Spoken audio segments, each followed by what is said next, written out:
The giver-receiver exercise is the most potent tool I've got in my online course, Intimacy with Ease, in my sex therapy practice. And I want to share this with you because I think this change that we need in our sex life, it has to be experiential. Concepts are nice, information is nice. You need a new paradigm and a new way of thinking about sex, but you also need a way to go practice this and embody this and integrate this. Kind of like riding, learning to ride a bike. You can't just read a book about it and understand balance. You have to get on the bike. You have to get it into your body.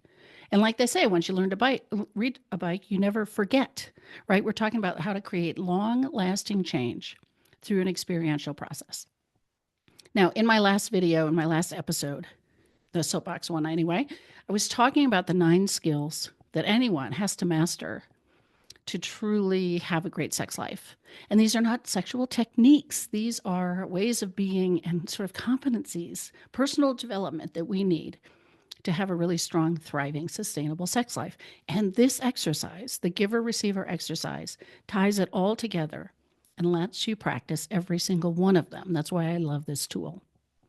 Now, I want to just say, years ago, 12 years ago, probably at least, maybe more, I learned an exercise from Elizabeth Ray Larson in Seattle, who's a sex therapist there, and she had a consultation group. And she taught sort of a version of this that I believe she evolved from maybe the 3-minute game from Betty Martin. So that's not something I ever learned directly, but I learned this thing from Elizabeth, and then I have modified it. Once I was using it with clients and students and recognizing some of what I felt were the limitations or the problems people hit, I made it into my own thing. So at this point, the giver-receiver exercise is something I created from other people's work, hands-on with clients. And that's what I want to share with you. So I want to go through the instructions for it first, and we'll talk a little bit about how it works and some of the disclaimers and guidance around it, and then how it practices all the skills and competencies I was talking about last time. So to do the exercise, you each take a 10-minute turn where one person is a giver and one is a receiver, and the receiver's in charge. So when you're the receiver, you are only thinking about yourself. You're not taking care of your partner.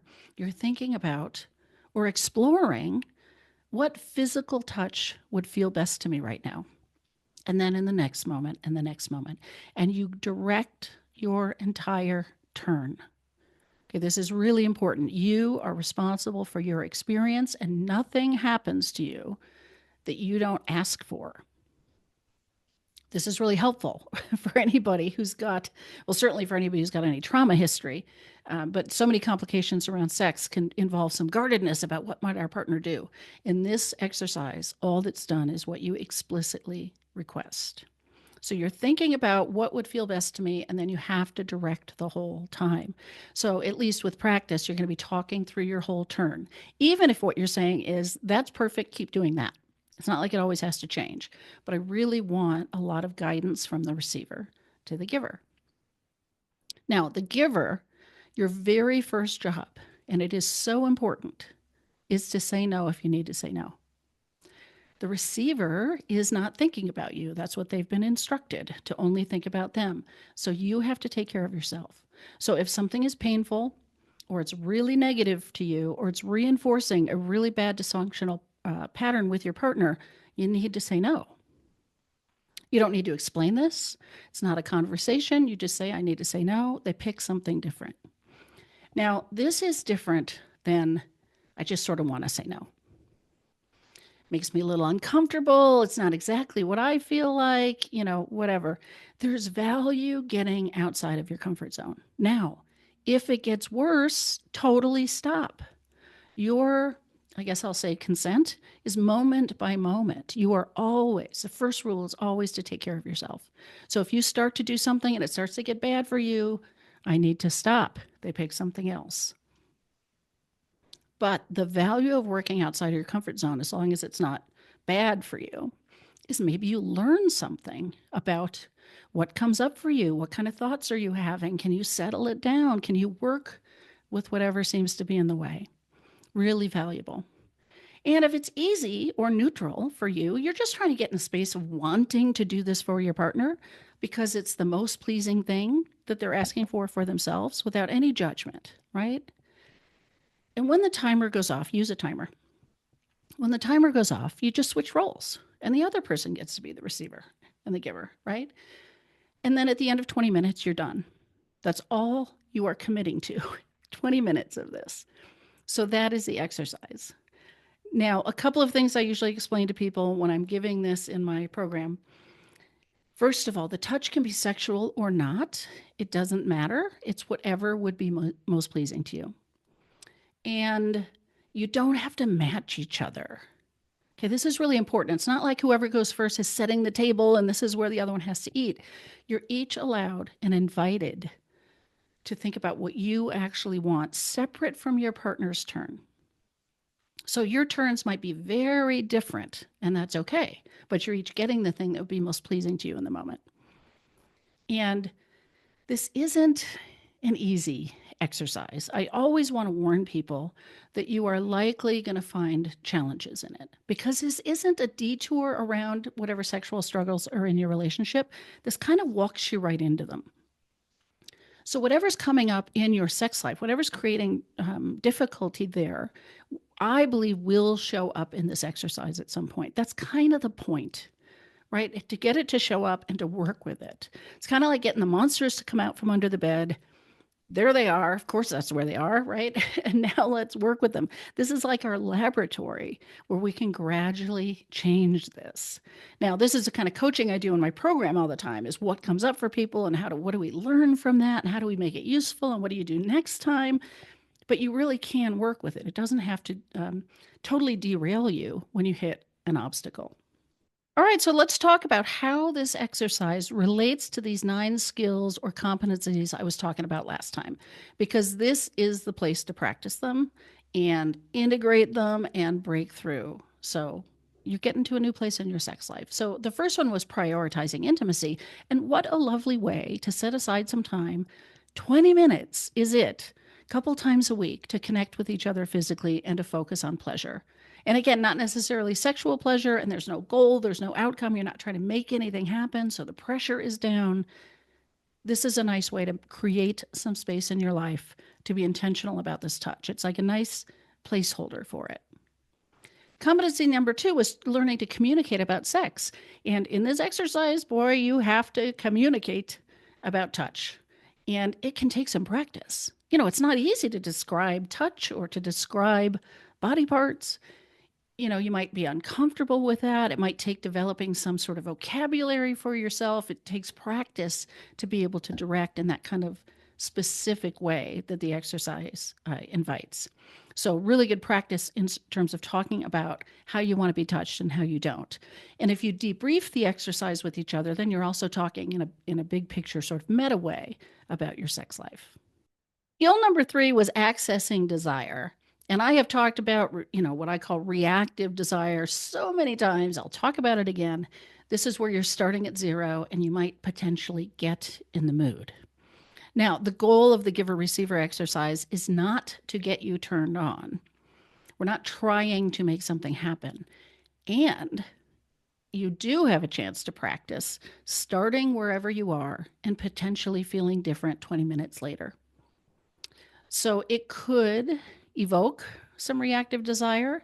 It could just change that you're more present and in your body, you're more connected to your partner, but it gives you a way to just start wherever and do it anyway and see what happens, especially knowing that nothing you don't want is going to happen, right? You have so much control over what's happening, what you're asking for, and what you're saying no to. So it's a very low risk way to go ahead and begin and see if change happens over 20 minutes, because often it does. Competency number 4 was enjoying the journey, right? Instead of being so goal oriented, how can we just enjoy the process? What a beautiful way to practice this, because in the giver receiver exercise, again, you don't have a goal. There's no agenda. You're not trying to make anything happen. So it is about, can you be present for each moment of those 10 minutes of your turn of receiving? Can you be present for each moment of those 10 minutes as you're giving pleasure to your partner and just be connected to how that feels? physically, emotionally, right? Be in the process. And it bleeds right into the next competency, which is being present. This is a mindfulness exercise in a lot of ways. As you're receiving, it's like, how does this feel? How do I like it? Do I want something different? You are so called into your body and into the moment, again, with practice. And as a giver, you're just listening and trying to do what they ask. And how does this feel to you? It's such a beautiful way to be mindful while you're also intimately involved with your partner. All right, competency number 6, which again, I think I probably should have put first, but celebrating no. No, no, no. It's so important. This, I mean, really, it's the foundation of trust in a relationship. I talked about this last time. It's so important to not do things that are bad for you, that are basically causing harm and making this whole thing more difficult. So, this discernment, this ability to know what's okay with me, where is my line where I need to say no versus where I might just kind of want to say no. How do I figure that out for myself? Especially when the exact same request could be a yes on Monday and a no on Thursday, right? It's not about the actual act all the time, it's how I'm feeling. So, being able to practice finding that line, saying no if you need to, is so crucial to moving forward, especially, holy cow, especially if you have been a people pleaser or going along with things and not understanding where your boundaries are or not being able to hold those. And then for the receiver who might hear no, this is your chance to transform that and celebrate it. And I mean this literally. Say, hallelujah, thank you for taking care of yourself, because it does not serve you for your partner to do something that is harmful for them. You can't build a thriving, enjoyable, sustainable sex life if that's happening. So instead of seeing that as rejection, and you're not bad for asking for whatever you want, asking for whatever, that's no, not bad. Hearing no, though, means your partner is taking care of themselves. And that is so essential, right? So it's not rejection. It doesn't mean you're wrong for wanting what you want. It doesn't mean you were bad for asking. Your job was to only think about yourself and ask for what you want. Their job is to say no if they need to. So when this happens, I want to say when versus if. When this happens, this is a good thing, especially if there has been a lack of that clarity in your past where somebody was doing things that weren't good for them, didn't understand where their lines were, couldn't hold them, has been going along trying to please their partner. Really an essential thing to practice. The next skill was being selfish. What a great way to practice that, right? When you are the receiver, you are invited to only think about yourself. That is selfish, right? In a good way. What do you want? What would feel good for you without any judgment, without worrying about what your partner thinks about your choices, what would be okay for them, centering yourself and your desires. This is hard for a lot of people. A lot of people have struggled to be clear about what they want, to put themselves first, to not just focus on their partner. And again, it is so crucial. And again, it is balanced by being giving. So when you're the giver, absolutely say no if you need to, take care of yourself.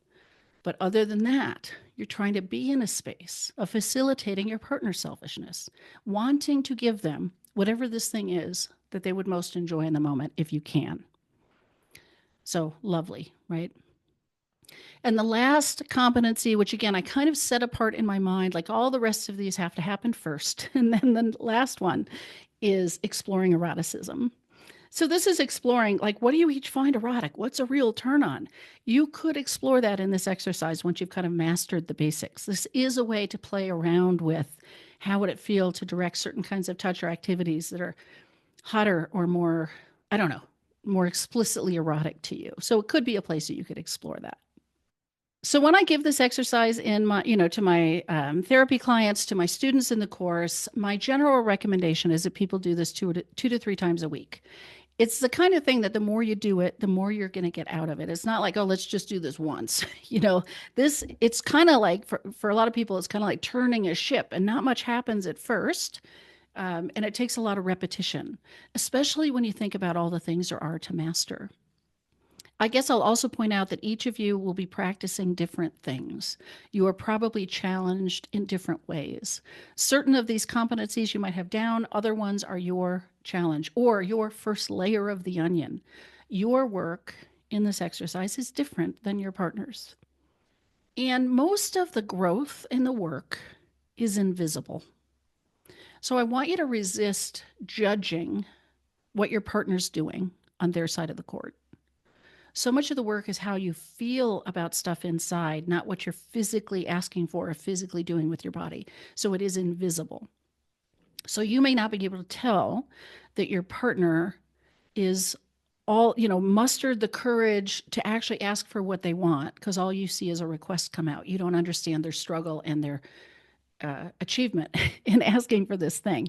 Likewise, your partner may seem the same as always, but they're actually much more present or connected or feeling less resistant. Again, so much of the growth is invisible. So that's important to understand. And again, you will hit challenges with this. It bumps right in to the monsters that are under the bed, the challenges in your sex life. This is where I can't quite replace the coaching that comes along with my online course because you go do this exercise, you're going to run into stuff. And so I can't help you explicitly with that, unless you're in my practice or in my program.